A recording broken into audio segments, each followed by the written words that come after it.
Driveclub. It's got to be in contention for one of the best sim-cade racing games ever to be created for the PS4. Sim-cade being a mix between a simulator game like Gran Turismo and an arcade game like Burnout or Need for Speed. A lot was expected from the guys over at Evolution Studios. After all, this game was going to be a PlayStation launch exclusive, and that meant it had the opportunity to become one of the first experiences you were going to have on the new generation console. But just weeks before the PlayStation 4 was due to be launched, the developers for the game announced that they needed more time to work on some ongoing issues, which meant it wasn't going to be ready in time for the intended deadline of the 15th of November 2013. In fact, it nearly took an entire year for the game developers to rectify the problems that they were having, and they eventually released the game on the 7th of October 2014. Now, I'm the sort of guy that'll try out the career mode on any game before jumping onto the multiplayer, and I was addicted to this one from the get-go. I hadn't played a racing game that I'd enjoyed so much since the days of Dirt 2, 3 and Race Driver Grid. To start, the graphics were insane. Every car was a work of art inside and out, and the level of detail that had been put into the environment was nothing short of stunning. The physics felt so dialed in from car to car. You could just tell that they'd done the homework properly on each individual setup. My initial thoughts on the game were, yep,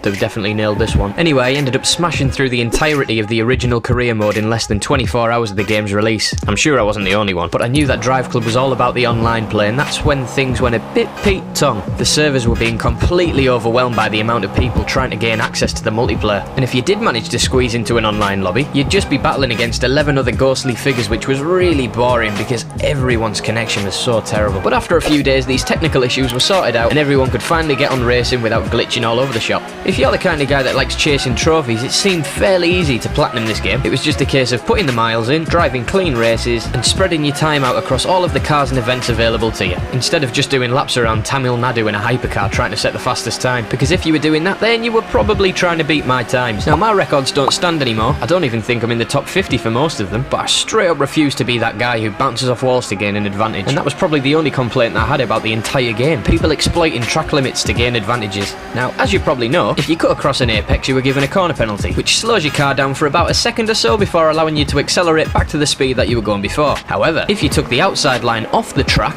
rubbing against a barrier or a wall of some sort, you could gain a massive time advantage, and you wouldn't even be given a time penalty, just a slight reduction in your fame score, which was -100 for track impact. Granted, this wasn't 1, easy to do, and 2, possible on every corner on every track, so that's probably why it went under the radar. Anyway, I played Driveclub religiously for the next 2.5 years, and in that time, Evolution Studios kept releasing some pretty good DLC to keep the players interested in the game, and best of all, the majority of it was free. In fact, you could even pick up a free copy of the game 1 month on the PlayStation Store, but to be able to do that, you did have to have a Plus subscription. All of the events were available to play on this version of the game. There was just a limit on the amount of tracks and cars that you could play with. Driveclub Bikes was a neat little addition to try and bring a new wave of people to the game, but in my opinion, it lacked animations for crashes. That's if you could crash. It was pretty hard, to be honest. It wasn't a mode that I loaded up much, but it played quite well, and I actually preferred the bike DLC over most MotoGP games. Anyway, fast forward to 2019. Dust has been gathering on top of the Driveclub case for the last 3 years, and I thought, you know what, I'm going to fire this bad boy up again. I played a few career races to blow the cobwebs off, and then jumped headfirst straight onto multiplayer.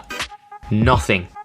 Nothing at all. I was searching for a game for 5 minutes before I found one. Yeah, that doesn't seem that long, but just for some context, back in the day, all you had to do was click on the first event and boom, full lobby, and that was regardless of what track or car you were playing with. Now it seemed you could only get matched into a race with someone if you were racing with super or hypercars, and it had to be on a small Indian track that I've already mentioned the name of. Although if I'm completely honest, that wasn't the case. I actually got put in a performance race at BHR in Scotland, and it didn't take long for him to start exchanging paint. After I overtook him cleanly for the second time, and pulled away by a few seconds, he left the game, and that kinda set the precedent for the next few hours. The maximum number of players I managed to get in a lobby was 3, and it was taking me roughly 10 or 15 minutes to find a race. The same thing kept happening though. As soon as you pull ahead, the other guys leave, and you're just left doing another 9 laps by yourself, which was just fantastic. The thing is though, Driveclub is near enough dead, and it's a massive shame. At the time of making this video, it's still the 13th best-selling PS4 game after shifting over 10.5 million units worldwide. But as of the 31st of August 2019, you'll no longer be able to purchase the game or its DLC off the PlayStation Store anymore. And as if that wasn't bad enough, the online servers are shutting down on the 31st of March 2020. Like most racing games though, this decision isn't down to the low numbers of people left racing day to day online, which is probably what you would have thought, but instead they're going to have to shut down the online servers because of licensing reasons, which I'll explain about in a future video. It's not like it's the only racing game out there now like it was 5 years ago though. We've got GT Sport, annual Formula 1 games, more releases from the Dirt series, Need for Speed, Assetto Corsa, Project Cars, The Crew, and a shitload more, so they should keep us occupied for the time being. Driveclub literally introduced millions of people to the world of online racing, so for that reason alone it's got to go down as one of the games of the decade in my opinion. It's not all bad though, you can still purchase the game and play it offline, and if you haven't already I'd highly recommend doing just that. Anyway guys, that's enough from me. Feel free to drop a like if you enjoyed the video, and remember to subscribe to the channel if you want to see more content. I'll see you in the next one. Bye!